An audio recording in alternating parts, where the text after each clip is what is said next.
Hello everyone, this is Minku Nan and welcome you all to my YouTube channel Study Simplified. So in this video we are going to review a recent amendment or revolution brought by CBSE, that is your OSM यानी कि on screen marking evaluation process, जो कि applicable होगा आपके grade 12 के recent जो on going exam है 25-26 के, उनके ऊपर ये जो प्रोसेस है आपका अप्लाई होने वाला है।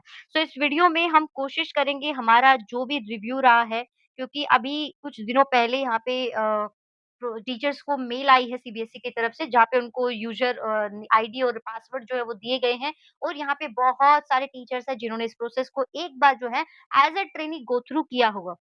तो इस वीडियो में बात करेंगे हम कि क्या कुछ हमारा रिव्यू रहा है, क्या-क्या चीज़ें हमें पसंद आई है, पॉजिटिव क्या रहा है और क्या कुछ ऐसी चीज़ें हैं जो मुझे लगता है कि यहाँ पे थोड़ा-सा स्कोप फॉर इम्प्रोवाइज़ेशन है यहाँ पे। तो चलिए बात करते हैं सबसे पहले कैसा कुछ स्क्रीन हमारा दिखाई देता है और किस तरीके से हमें यहाँ चीज़ें मिल रही हैं।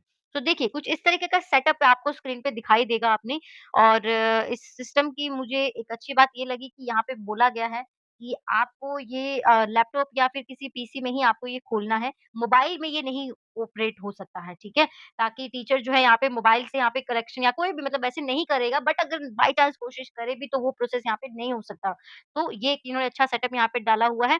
तो देखिए इस तरीके से आपकी आंसर कॉपीज़ जो है हम लोगों को दिखाई दे रही हैं, राइट? और ये आपकी इंटीग्रेटेड मार्क्स यहाँ पे एक इन्होंने पैनल लगाया हुआ है। देन ये जो नीचे वाला पैनल है इसमें आप देख सकते हैं बहुत सारे आपको टूल यहाँ पे ऑफर किए जा रहे हैं, और यहाँ पे आपको जो है शीट नंबर इस तरीके से आपको दिखाई जा रही है कि आपने कितने यहाँ पे शीट नंबर्स को जो है विज़िट किया है या कुछ ना कुछ यहाँ पे आपने ऑप्शन को जो है यहाँ पे चूज़ ज़रूर किया है। तो ये कुछ आपके स्क्रीन पे आपको आंसर शीट दिखेगी कुछ इस तरीके से। तो देखते हैं क्या कुछ पॉजिटिव है। देखिए सब बहुत सारे पॉजिटिव पॉइंट्स हैं, नो डाउट। सबसे पहले जो मुझे अच्छा लगा वो है आपका स्टेप मार्किंग। स्टेप मार्किंग में देखिए, मैं आपको एक एग्जांपल के साथ समझाती हूँ। जैसे आपको आई नो कि बहुत सारे टीचर्स यहाँ पे होंगे, लेकिन मुझे पता है कि बच्चे भी इस वीडियो को देख रहे होंगे, और अच्छा है कि अगर वो जाने इस चीज़ों को कि किस तरीके से उन्हें यहाँ पे कौन-कौन सी ऐसी बातें जो उनको भी दिमाग में रखनी है। ठीक है? जैसे एक स्टेप मार्किंग उनके लिए एक बहुत अच्छा, हर स्टूडेंट के लिए यहाँ पे समझना ज़रूरी है कि कल भी मैंने एक वीडियो बनाई थी, तो वहाँ पे भी मैंने कैलकुलेशन को किया था, तब भी मैं आप लोगों को ये चीज़ बता रही थी कि सपोज़ करो यहाँ पे मुझे पता है कि मैं अगर 100 को 5 से डिवाइड करती हूँ, तो मुझे पता है कि 20 आंसर आता है, ठीक है? ये आप डायरेक्टली लिख सकते हो कि मैम मुझे ये लिखने की ज़रूरत नहीं, मुझे पता है कि मेरा यहाँ पे 20 आंसर आने वाला है। बच्चों ठीक है, ये आप लेकिन सीबीएसई का जो बोर्ड का एग्ज़ाम का जो पैटर्न है ना, वो आपसे डिटेल एक्सप्लेनेशन माँगते हैं। तो अगर उन्होंने यहाँ पे हाफ मार्क्स इस चीज़ का और हाफ मार्क्स यहाँ पे इस चीज़ का रखा हुआ है, और आप इस स्टेप को फिर यहाँ पे इग्नोर करते हो, ठीक है? तो आपको यहाँ पे आंसर आपने भले ही ला के रखा हो, या फिर आपको फिर भी हाफ मार्क्स ही मिलेगा। तो ये आपको स्टूडेंट एज़ अ स्टूडेंट भी आपको ध्यान रखना है, और टीचर्स के लिए यहाँ पे अच्छी बात क्या है, स्टूडेंट्स के लिए भी अच्छी बात क्या है कि आपने अगर कोई भी स्टेप फॉलो किया है, तो इवन अगर आपने यहाँ पे उसका हाफ मार्क्स माँगता है, तो टीचर को आपको हाफ मार्क्स यहाँ पे एलोकेट करना ही पड़ेगा। ये देखिए मैं यहाँ पे आपको एग्ज़ाम्पल से बता रही थी। यहाँ लिखा हुआ है 0/4। 0/4 का यहाँ पे क्या मतलब है कि इस क्वेश्चन के जिसके यहाँ पे 2 मार्क्स एलोकेट किए गए हैं, तो जब तक टीचर वहाँ पे 4 स्टेप्स को ना ढूँढ ले, उन 4 स्टेप्स में से अगर आपने 3 स्टेप्स किए होंगे, तो आपको यहाँ 1.5 यानी कि हाफ ऑफ मार्क्स पर स्टेप यहाँ पे एलोकेट हो जाएँगे। तो इस तरीके से यहाँ पे जो है टीचर को बिल्कुल दिमाग में यहाँ पे उनको रहेगा कि हाँ, या मतलब कई बार होता है ना कि थोड़ा-सा पर्सनल लेवल पे हम अपनी जजमेंट दे देते हैं कि यार यहाँ से लेके यहाँ तक क्या है, चलो 1 मार्क्स दे देते हैं, जबकि बनते वो 1 एंड हाफ होते हैं। तो हर किसी का पर्सनल जजमेंट जो आप करते थे, जिसकी वजह से थोड़ा-सा आंसर या मतलब इवैल्यूएशन प्रोसेस में थोड़ा चेंज हमें दिखता था। हमारे दिमाग में एज़ अ स्टूडेंट भी हम जब हमारे जब पेपर होते थे, हम पे भी रहता था कि यार पता नहीं किस टीचर के हाथ में मेरी आंसर कॉपी होगी, उनका कैसा जजमेंट रहेगा मेरी कॉपी को लेकर, और कैसे वो मार्क्स यहाँ पे देंगे। तो वो मुझे लगता है यहाँ पे वो कंप्लीटली खत्म हो गया है। ठीक है? क्योंकि teachers are bound to follow the step marking and which is strictly based on their marking scheme. तो ये एक पॉजिटिव स्टेप है, लेकिन स्टूडेंट्स के लिए अगेन आपको एक दिमाग में ये बात यहाँ पे अपनी रखनी पड़ेगी कि किसी भी स्टेप को आपने यहाँ पे मिस आउट नहीं करना है। तो ये एक प्लस पॉइंट जो मुझे बहुत अच्छा लगा। देन आपकी कुछ ऐसी चीज़ें हैं, जैसे मान लो टीचर को यहाँ पे कोई कमेंट है या कोई नोट है वो देना चाहते हैं, तो वो भी यहाँ पे वो डिटेल में लिख सकते हैं, ठीक है? जो कई बार ऐसा होता है ना कि मैं यहाँ पे बता रही हूँ कि बच्चे ने एक स्टेप लिखा है, बट मैं उसके मार्क्स नहीं दे रही हूँ। तो वेरिफिकेशन प्रोसेस के दौरान जब बच्चा कहता है कि नहीं मेरे मार्क्स तो 50 आने चाहिए थे, मेरे मार्क्स 40 क्यों हैं? तो वहाँ पे वो जो 10 मार्क्स कहाँ गए हैं, जो आपको क्यों लग रहे, तो यहाँ पे वो टीचर जो है नोट्स यहाँ कमेंट के ज़रिए वो डिटेल भी प्रोवाइड कर सकते हैं कि यहाँ पे मार्क्स यहाँ पे आंसर लिखे जाने के बावजूद भी बच्चे को क्यों हमने मार्क्स यहाँ पे एलोकेट नहीं करे हैं। तो ये भी मुझे एक बहुत ही अच्छा यहाँ पे पॉइंट लगा और जनरली टीचर्स जो है वो दे यूज्ड टू राइट, हमें आदत होती है एज़ अ टीचर, तो हमें लिखते हैं कि हमें बताएँ बच्चे को कि यहाँ पे मार्क्स क्यों नहीं आपको डिवोट किए जा रहे हैं, एलोकेट किए जा रहे हैं।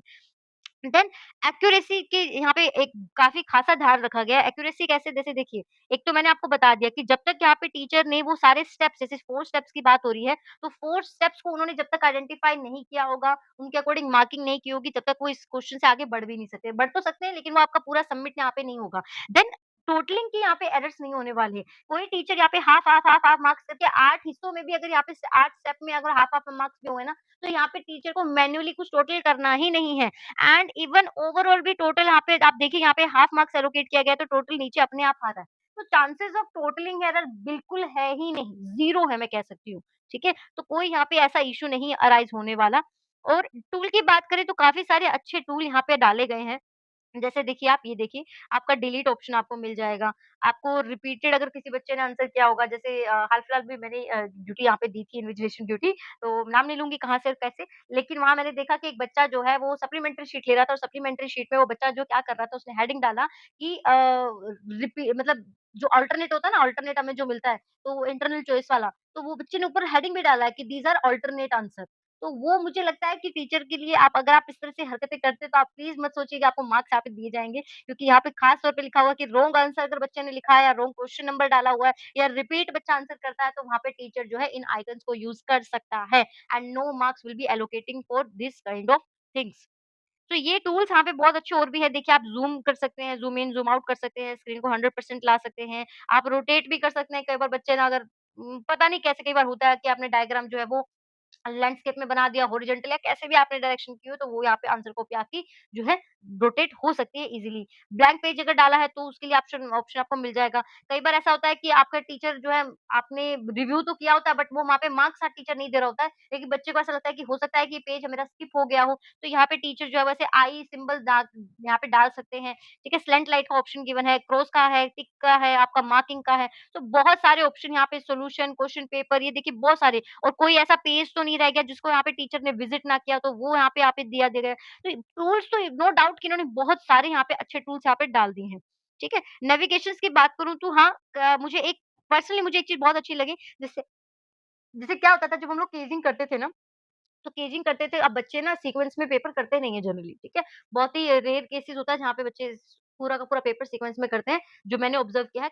वो एक पैटर्न लेके चलेंगे वो ऐसे, लेकिन हमेशा ही ज़रूरी नहीं होता। तो ऐसे में अगर सपोज़ करो मुझे किसी क्वेश्चन नंबर में देखना है कि बच्चे के कितने मार्क्स यहाँ पे थे या मैंने कैसी करेक्शन की है, क्या दिक्कत थी, कितना मार्क्स है, तो उसको लिए मुझे पेजेज़ को फ्लिप करना पड़ता था। अब क्या ऑप्शन है, अब आप अगर अपने मार्किंग वाले पैनल में जाएँगे ना, मार्क्स वाले पैनल में अगर आप जाएँगे, आप किसी भी क्वेश्चन पे क्लिक करेंगे मार्किंग पैनल के अंदर, तो आप directly you will jump on to the page जहाँ पे आपने वो मार्क्स यहाँ पे बच्चे को दिए होंगे।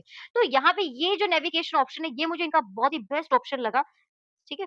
सो देन आते हैं, फ्लेक्सिबिलिटी भी है, फ्लेक्सिबिलिटी है मतलब you have ample of option given, जो आप यहाँ पे चूज़ कर सकते हो। जैसे नॉट एप्लीकेबल नहीं होना चाहिए था, यहाँ पे नॉट अटेम्प्टेड होना चाहिए। आप जैसे किसी पर्टिकुलर क्वेश्चन पे मार्क्स नहीं दे रहे हो, तो आपके पास ये ऑप्शन है लिखने का कि आप नोट, ये देखिए यहाँ पे आपको एनए का ऑप्शन गिवन है, not attempted. So not attempted का यहाँ पे ऑप्शन गिवन है। और आपको ब्लैंक पेजेस का जो मैंने बताया, रिपीटेड आंसर अगर बच्चा कर रहा है, तो उसके लिए तो फ्लेक्सिबिलिटी तो दी गई है। इवन इसके बाद भी अगर आपको लगता है कि जो मैं बात यहाँ पे कन्वे करना चाह रही हूँ, वो यहाँ पे या कन्वे करना चाह रहा हूँ एज़ अ टीचर, वो नहीं गिवन है, तो भी आप यहाँ पे कमेंट या नोट डाल के बात को अपनी कह सकते हो। तो क्वालिटी कंट्रोल तो होने वाला है, ठीक है? क्वालिटी कंट्रोल क्यों होने वाला है? क्योंकि जब तक जितने भी यहाँ पे चीज़ें दी गई हैं, जब तक आपका टीचर या आपका इवैल्यूएटर सारे प्रोसेस को फॉलो नहीं कर रहा है ना, तो यहाँ पे ये सबमिट होगा ही नहीं उनकी आंसर कॉपी। तो इस तरीके से कहीं न कहीं सीबीएसई क्वालिटी कंट्रोल तो कर रहा है, चांसेस ऑफ एरर जो है यहाँ पे वो श्योरली मिनिमाइज़ होंगे, ठीक है? तो ये तो है सारे पॉजिटिव पॉइंट्स, अब देख लेते हैं हम कि क्या कुछ नेगेटिव पॉइंट्स भी हमारे सामने आए हैं। जी, बिल्कुल आए हैं। एक सबसे पहला जो पॉइंट है यहाँ पे है that this process entirely is too much tech oriented.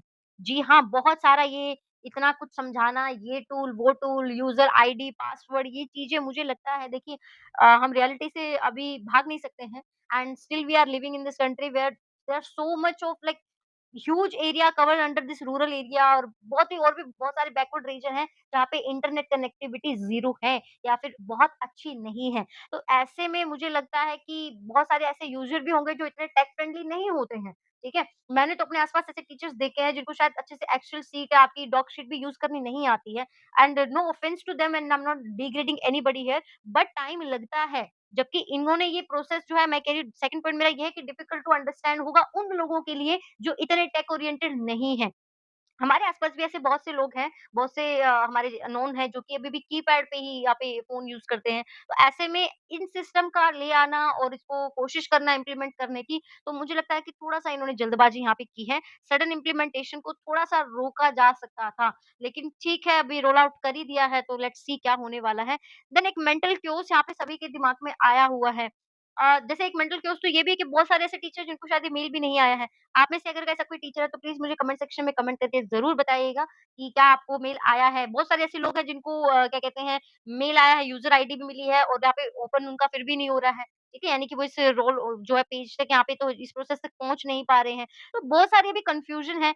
Then आपका ये जो स्ट्रक्चर इन्होंने बनाया है कि आपके 3 टायर स्ट्रक्चर मैं कहूँगी यहाँ पे इन्होंने बनाया है इवैल्यूएशन प्रोसेस के लिए, जहाँ पे आपका इवैल्यूएटर होंगे, देन आपके आपके एसोसिएट इवैल्यूएटर होंगे, देन आपका हेड होगा यहाँ पे, ठीक है? तो ये भी कन्फ्यूजन है कि वहाँ पे वो लोग आपको रेड फ्लैग दे सकते हैं, येलो फ्लैग दे सकते हैं, तो उसका क्या कॉन्सिक्वेंसेज़ हो सकते हैं? जनरली टीचर इस चीज़ से भी घबराएँगे कि पता नहीं कैसा है, क्योंकि फर्स्ट टाइम, और ऐसे बहुत से लोग होंगे यहाँ पे जो कि फर्स्ट टाइम शायद करेक्शन के लिए उनकी ड्यूटी आज यहाँ पे आने वाली है, और ऐसे में एक नए सिस्टम का होना जो कि थोड़ा बहुत भी आप उस चीज़ से एक्वेंटेड नहीं हो, तो मुझे लगता है कि थोड़ा-सा यहाँ पे कन्फ्यूज़न माइंड में रहने वाली है। देन एक मुझे लगता है कि ये जो ऑप्शन यहाँ दिखाया गया था, ये जो इन्होंने ऑप्शन दिखाया है अनडू, भई ये मेरी स्क्रीन पे काम करते हुए जब मैं ट्रेन कर रही थी, मुझे तो ये ऑप्शन नहीं दिखाई दिया, ना ही मुझे ये स्लैंट लाइट वाला ऑप्शन दिखाई दिया। आप टीचर्स को अगर ये ऑप्शन दिखाई दे रहे तो प्लीज़ मुझे ज़रूर बताइएगा, हो सकता है हमारे ही उसमें नहीं आ रहा था, बट मैंने अपने आस-पास के काफ़ी टीचर से पूछा था, तो ये ऑप्शन उनको नहीं अवेलेबल था, और मुझे लगता है कि रिमूव और अनडू एक ऐसा एक्शन है जो कि होना चाहिए। रिमूव का ऑप्शन था, बीन यहाँ पे थी, बट अन्नू का एक्शन यहाँ नहीं गिवन था। देन ओवरलैपिंग हो रही है। हाँ जी, ये मुझे बहुत ही नेगेटिव पॉइंट यहाँ पे लगा, ओवरलैपिंग। अब ओवरलैपिंग क्या हो रही थी, सपोज़ ये आपका एक ये इसी को आंसर को हम एक बार डेमो के लिए ले सकते हैं। सपोज़ करो ये जो आपका बच्चे ने आंसर लिखा है, ये 3 मार्कर क्वेश्चन है, जिसमें यहाँ पे half of marks her point के लिए मिलने वाले हैं। तो सपोज़ मैं यहाँ पे चेक कर रही हूँ, तो मैं कैसे क हम एज़ अ टीचर हम कैसे चेक करते हैं? हम यहाँ पे ऐसे टिक करते हैं, ठीक है? ये इस तरीके से हम टिक करते हैं, देन आप यहाँ पे हाफ ऑफ मार्क्स एलोकेट करोगे। तो आप देख रहे हो इतना बड़ा आइकन इनका यहाँ पे हर उसके साथ आएगा, हाफ हाफ मार्क्स लिखेगा, और हाफ हाफ मार्क्स लिखेगा, ये देखिए इस तरीके से एक आपका सीन बन रहा है, ठीक है? ये मैंने यहाँ पे फिर भी कंपैरेटिवली इन आइकन्स को थोड़ा छोटा रख दिया, लेकिन जो असल में ये जो टिक व मार्क वाला जो ऑप्शन है ना, ये इतना डार्क और इतना बड़ा यहाँ पे इन्होंने साइज़ यहाँ पे आइकन का रख दिया है, जो कि मुझे लगता है कि बच्चे का आंसर तक यहाँ पे हाइड हो रहा है। बच्चे के आंसर यहाँ पे हाइड हो रहे हैं। देन मार्किंग पैनल और ये जो कलर है, दोनों इतने मिले-जुले हैं कि जब हम यहाँ पे मार्किंग लिखते हैं तो इसके साथ एक अलग से टिक आता है, यानी कि यहाँ पर भी एक अलग टिक है। तो अब आप मेरी बात समझेंगे कि मैं क्या कहने की कोशिश कर रही हूँ। मैं इसको थोड़ा पिंक कर लेती हूँ, ताकि आप समझें कि मैं क्या कह रही हूँ। ये देखिए, इस तरीके से आप देखिए। अब आप देख रहे हो कि बच्चे की कॉपी यहाँ पे पूरी तरह से हाइड हो रही है। काफ़ी सारे वर्ड्स हैं जो यहाँ पे दिख नहीं पा रहे हैं, और ये परमानेंट हो जाता है। हालाँकि टीचर तो डिलीट कर सकता है, बट आई डोंट नो कि सबमिशन के बाद क्या ये सारी चीज़ें रिमूव होंगी? आई डोंट थिंक ये रिमूव होने वाली होंगी। तो ऐसे में मुझे लग रहा है कि आंसर ही हाइड हो रहा है। देखिए, अगर इनको बाद में भी रिमूव करने का ऑप्शन हमारे हेड एग्ज़ामिनर्स और एसोसिएट के पास होगा तो मुझे नहीं पता। बट अभी के लिए मुझे इस तरीके की कॉपी चेक करना, मुझे नहीं अच्छा लगा, ये ओवरलैपिंग मुझे लग रहा है, ठीक है? बच्चे ने के आंसर के ऊपर ही हम यहाँ पे ये सारी चीज़ें कर रहे हैं, या तो इसका कोई सीक्वेंस होना चाहिए कि हम साइज़ जो है इसका जो है टिक द करेक्ट का यहाँ पे, वो हम यहाँ पे आइकन का थोड़ा छोटा कर सकें तो भी यहाँ पे चीज़ें ठीक रहती, या फिर हमें शीट को ज़ूम आउट करना पड़ेगा तब जाके हम ये चीज़ें कर पाएँगे। तो ऐसे में तो मुझे थोड़ा-सा कॉम्प्लेक्स ये प्रोसीजर यहाँ पे लगा, ठीक है? देन आ जाते हैं कि क्या कुछ इम्प्रूवमेंट के यहाँ पे स्कोप है। अभी के लिए तो मैं कहूँगी कि मुझे लगता है कि क्वेश्चन के साथ-साथ, जैसे मैंने कहा ना कि नेविगेशन आप जिस भी मार्किंग मार्किंग पैनल के अंदर जिस भी क्वेश्चन नंबर को आप सेलेक्ट करते हो, उसी का आंसर आपको बच्चे की कॉपी आपको दिख जाती है। तो पैरेलली अगर आपको क्वेश्चन और आंसर की भी दिख जाए ना, तो मज़े आ जाएँगे यहाँ पे, ठीक है? क्योंकि अब इतना टेक प्रो हो ही रहे हैं, तो इतना और सही, ठीक है? तो यहाँ पे जैसे मैं क्या बात कर रही हूँ, यहाँ पे ना स्पेस होती है एक्चुअली। स्क्रीन में अभी के लिए यहाँ पे स्पेस है। तो मेरा ये कहना है कि अगर हम क्वेश्चन नंबर 20 को देख रहे हैं और ये बच्चे का आंसर है, ये बच्चे का आंसर है, तो यहाँ पर ही अगर क्वेश्चन पेपर और यहाँ पर ही आंसर की आ जाए ना, और भले वो साइज़ में छोटा हो, अगर हमें ज़रूरत होगी तो हम इसको ज़ूम आउट, ज़ूम इन कर सकते हैं। अगर ये ऑप्शन यहाँ पे अगर सीबीएसई डाल सके ना सॉफ्टवेयर में तो बहुत ही मज़े आ जाएँगे। क्योंकि इतना कुछ होने के बाद भी अगर हम लोगों को हाथ में ही आंसर कॉपी रखनी पड़ रही है, क्वेश्चन पेपर रखना पड़ रहा है, तो इस प्रोसेस को मैं फिर ऑन स्क्रीन क्या ही बोलूँ। ठीक है? तो ये एक मेरी तरफ से सजेशन रहेगा। देन आइकन कस्टमाइज़ेशन जो मैंने यहाँ पे ओवरलैपिंग की बात कही, थोड़ा-सा आइकन यहाँ पे कस्टमाइज़ेशन होना चाहिए और एक मुझे जो आपको पता है वो व्हाट्सएप वाला जो फीचर आता है ना, कि हम किसी भी मैसेज को यहाँ पे अगर प्रेस करते हैं, तो उसी के साथ में हमें 3-4 आइकन वो ऑप्शंस के दिखाता है कि हम इसको लाइक करना चाहते हैं, हार्ट देना चाहते हैं, कोई और इमोजी हम देना चाहते हैं। तो मुझे लगता है कि वो भी यहाँ पे अगर ये चाहे ना, तो ये जो मेन्यू ये टूल के रूप में इन्होंने यहाँ इतने सारे डाले हैं, वो अगर यहाँ मिल जाए ना, क्लिक के साथ ही, तो उससे ज़्यादा बेस्ट बात नहीं होगी। अदरवाइज़ क्या हो रहा है हमें सेलेक्ट करना पड़ता है, डीसेलेक्ट करना पड़ता है। अब जैसे मैं आपको एक एक यहाँ पे ऑप्शन जो आप सबने आई एम श्योर आप सभी ने फेस किया होगा। क्या है वो ऑप्शन, क्या है वो प्रोसेस? जैसे सपोज़ करिए कि मैंने यहाँ पे एक टिक कर दिया, ठीक है? अब टिक करने के बाद मुझे लग रहा है कि मुझे इसको डिलीट करना है, तो पता है कैसे डिलीट होगा? पहले मुझे टिक को डीसेलेक्ट करना पड़ेगा भाई। डीसेलेक्ट करूँगी फिर मुझे यहाँ पे इस बीन को यहाँ पे सिलेक्ट करना पड़ेगा। फिर बीन को सिलेक्ट करने के बाद मुझे इस एरिया को यहाँ पे सिलेक्ट करना पड़ेगा जिसको मैं डिलीट करना चाहती हूँ, यानी कि इसमें एक ब्लैक कलर की लाइन आ जाएगी। देन फिर मैं यहाँ पे फिर से बीन को सिलेक्ट करूँगी और ये तब जाके ये आपका जो पोर्शन जो है वो डिलीट होगा, इस तरीके से। तो मुझे लग रहा है एक काम के लिए जो हम ये 4 स्टेप फॉलो कर रहे हैं ना, इससे बेटर क्या होना चाहिए कि ये जो मैंने यहाँ पे टिक कर दिया, अगर इसी पे मैं राइट या लेफ्ट कोई भी क्लिक करूँ तो मुझे यहाँ 3-4 ऑप्शन मिल जाए, उनमें से अगर एक ऑप्शन डिलीट का मिल जाए, तो मैं यहीं सेलेक्ट करूँ और ये ऑप्शन मेरा डिलीट हो जाए, ये जो मैंने लिखा था वो डिलीट हो जाए। इससे बेस्ट बात नहीं होगी, अगर ये लोग ऐसा कर पाएँगे, तो बहुत ही अच्छा रहेगा हमारे लिए। देन अभी के लिए मुझे लगता है कि ये जो आई ऑप्शन इन्होंने दिया है, वो भी मुझे थोड़ा-सा डाउटफुल लग रहा है। आई ऑप्शन जो दे दिया है, चलो हो सकता है कि जब हम लोग असल में कॉपियाँ चेक कर रहे होंगे, तो वहाँ हमें इसको थोड़ा-सा और एक्सप्लेनेशन करने को मिल जाए। जैसे हमारा जो फ्रंट पेज होता है, जो फ्रंट पेज मतलब जहाँ पे केजिंग होती है, जहाँ पे मार्किंग वगैरह दी जाती है। अब मार्किंग में ना तो आप उसको ब्लैंक कह सकते, तो मैंने तो अभी के लिए अपने ट्रेनिंग के अंदर इसको आई में ही डाला हुआ था। ना तो वो ब्लैंक पेज है क्योंकि अगर जब तक आप उसमें आई या कुछ भी नहीं डालते हो, तब तक आप सबमिट नहीं कर पा रहे हो। ठीक है? क्योंकि सिस्टम चाहता है कि जब तक आपने पूरा प्रोसेस ना फ़ॉलो किया हो, आपकी जो आंसर कॉपी है वो आप यहाँ पे सबमिट ना करो। तो वो मुझे थोड़ा-सा डाउटफुल लगा कि यार आई ऑप्शन में डालूँ इसको या इसको मैं ब्लैंक पेज में डालूँ या मैं इसको क्या लिखूँ? क्योंकि ये केजिंग है, अब केजिंग के लिए इन्होंने कोई ऑप्शन दिया ही नहीं है कि फ्रंट पेज में। हो सकता है कि ये रिमूव ही कर दें क्योंकि यहाँ पे जो हो रहा है वो अपने आप में केजिंग ही है। बट लेट्स सी क्या होता है। तो अभी के लिए मुझे थोड़ा-सा डाउटफुल लगा ये आई वाला आइकन आपका। देन ट्रांज़िशन जो मैंने आपको बता ही दिया कि किस तरीके से डिलीट का ऑप्शन है या बाकी जो ऑप्शन है वो दिख नहीं रहे हैं। स्लेंट लाइट का ऑप्शन मुझे तो नहीं दिखा है। तो ये हमारी पूरा प्रोसेस का आपका रिव्यू मेरी तरफ से था। आपको क्या लगता है इसका क्या पॉज़िटिव और नेगेटिव है या कोई और अल्टरनेट चीज़ है जो आपके माइंड में आ रही है? तो प्लीज़ मुझे वीडियो के कमेंट सेक्शन में कमेंट करके ज़रूर बताइएगा और ये वीडियो को प्लीज़ शेयर करिएगा क्योंकि जितने भी लोग हम यहाँ पे बात करेंगे इस टॉपिक के बारे में, जितना हमारा अच्छा फीडबैक हम दे पाएँगे, उतना ही हम इस इवैल्यूएशन प्रोसेस को जो है हम स्मूथ कर पाएँगे। क्योंकि देखिए कहीं न कहीं हम कर तो ये सब कुछ स्टूडेंट्स के लिए रहा है, सीबीएसई हो चाहे हम एज़ अ टीचर हो, तो अगर वो सफ़र करेंगे तो फिर हम सफ़र करेंगे, बच्चे सफ़र करेंगे, तो इस पूरे प्रोसेस का कोई मतलब नहीं रह जाएगा। So thank you that's all for the video and मिलते हैं आपसे नेक्स्ट वीडियो में, तब तक के लिए हैव अ नाइस डे।